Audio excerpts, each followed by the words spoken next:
All right, ladies and gentlemen, I say this to him every time we have him on, and every time we have Charles Hurt, columnist, Washington Times, on, I always say it's a shame. Nothing is going on. We have nothing to talk about, Charles. Yeah, it's amazing. It seems like everything's just really died out there. There's only, let's see, Zimmerman and Big Sis and all sorts of things going on. Well, let's start. Let's start first before we get to Zimmerman and Big Sis. Let's start with the little topic called Eliot Spitzer. You wrote a column about that the other day at the Washington Times. Today, Spitzer not only met the deadline for, I think he needed 3,000 signatures, whatever, but he had 10 times that amount. Of course, they all have to be verified, which I don't believe they actually, verify them the right way anyway. And he's leading the polls for to be comptroller of New York City. He's leading the Manhattan Borough president. At some point, you have to kind of ask yourself, does that not tell you everything you need to know? I mean, people. You can't say people weren't forewarned. You can't say that people weren't didn't know what they're getting with this guy because of course we've been through it all with him.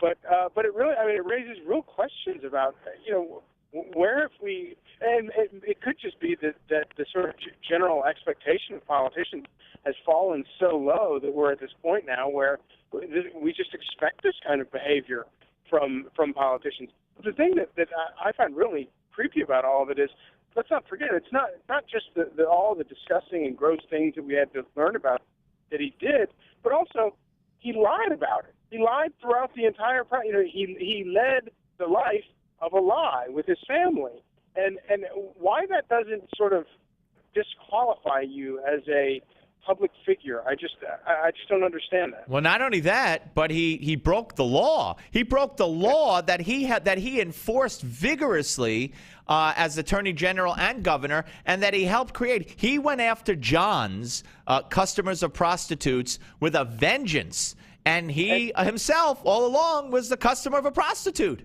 Yeah, and that right there, Steve, is the most important point of all, is that he was the highest prosecutor in New York City anyway, and the keeper of sort of the law in all of New York, and he was flagrantly breaking the law. And also, let's not forget that the madam, who's also in this race, which I think is a rich coincidence, she served time on Rikers for her crime. She came clean with it, served time as she should have for trafficking in human flesh.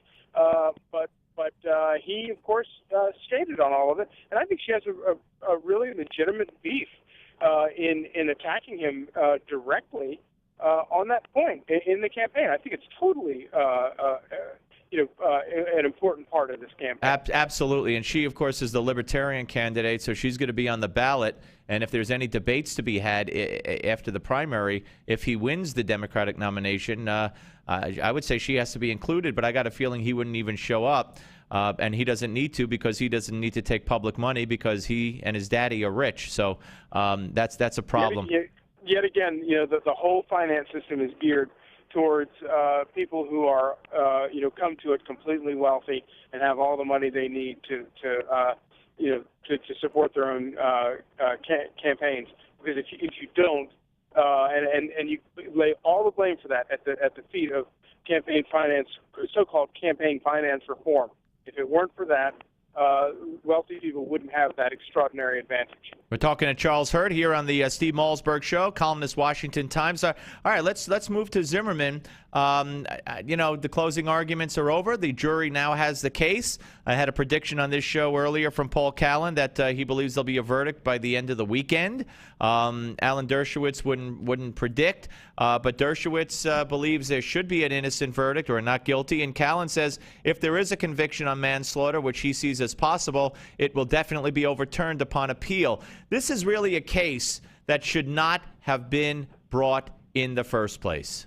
Absolutely should not have been brought, and the fact that that at the last moment the judge threw out the notion that let's allow the jury to go for manslaughter if they need to.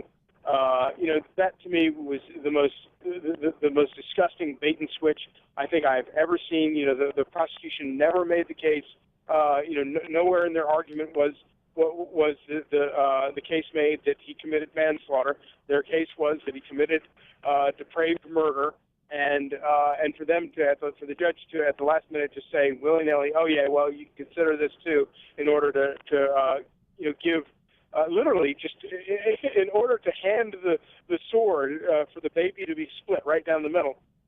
Shows the extraordinary. I think. I would hope that it would be overturned if it happened, but it almost makes you wonder if the judge isn't sort of like seeking that, because it was so strange. Yeah, and of course, now we have the police in Sanford, the police in Miami, and they're worried. They're worried about riots. And something that struck me, I don't know if you had a chance to see it today, but just before I went on the air about an hour and 10 minutes ago, the Sanford police chief held a press conference, and he basically said, he's urging calm, and they're going around knocking on doors, but he said, hey, the protesters got what they wanted. They wanted an arrest, and they wanted a trial. Well, maybe the protesters should demand a guilty verdict. Since they got what they wanted, and the police chief is telling them that, to me, it's just insane. And why? Why is it that we have to fear a riot if the verdict doesn't go the way that some people would want it to go? Yeah, when you look at all the people involved in this horrible tragedy, at the end of the day, a 17-year-old kid who may have used poor judgment in what he did is dead. And that is a tragedy, an unspeakable tragedy. And to have taken that kid's parents, that kid's friends, and then, of course, also to have taken George Zimmerman and his family and to thrust all of them into this strange, bizarre American Gothic tragedy that we sort of play out every couple of years, and to put them, they're so ill-equipped for this, and to put them in this situation. And I would argue that a lot of lives are automatically destroyed by all of this. And people it's always the same characters. It's the media. It's Al Sharpton. It's these people who are delighted to whip all this up into a frenzy. And if we do have riots and there are injuries, all that blood will be on the media's hands and on Al Sharpton's hands. But these people, they have no compunction about any of it. They have no. It's like they have no sense of responsibility about any of this stuff. Right. All right. Now let's hit on Big Sis. Kind of shocking.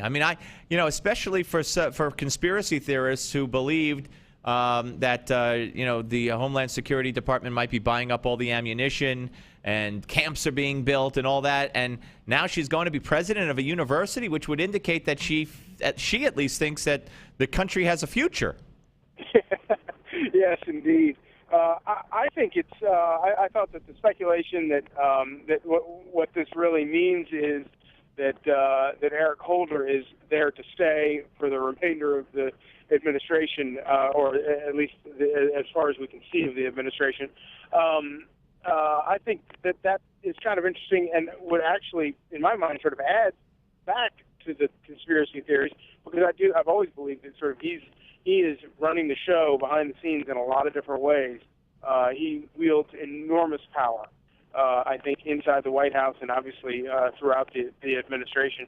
But it is interesting, and I love I don't know if you saw the L.A. Times story where they were the first ones to really have the full story. And apparently there was a lot of hand-wringing about whether or not it would look bad that they hadn't considered, or that they hadn't picked a Republican to run the California university system. As if anyone would ever expect anything as crazy as that to have happened. Yeah, that is pretty insane. Hey, listen. Like they would have picked Ken Starr or something like that. Right. Any indication as to who the president might try to select? And does he needs Senate confirmation on the Homeland Security director or not? He does, but of course, if Harry Reid has his way, they'll only need 51 votes. Yeah, exactly. They just ram that thing right through, and there won't be any of the sort of courtesies that have held in the past where anybody who has a reservation or has questions that they want answered can singularly hold up the nomination, which is the way we've run the country for 200 plus years. And I love going back to the old video and things like that with where Harry Reid and the Democrats, they fought back then when President Bush was in the White House to preserve minority rights in the Senate. Yep. But as soon as they get control, we see them all circling the wagons to just kiss all that goodbye. We have the video. We'll play it. I want you to know you're on the same show where we're going to have in the next hour George the Animal Steele appearing. Now, you and I don't know, I'm probably a little older than you, but you remember George the Animal Steele, the wrestler? Yes, indeed. All right. Well, he's. Who grew up watching wrestling that wouldn't remember him? I mean, I've gotten so many emails from and it's the same thing. Make sure he doesn't eat the turnbuckle. Make sure there's no turnbuckle. Don't let him spit it out in your face. Anyway, hey, Charles, great to talk to you, sir. Thank you very much.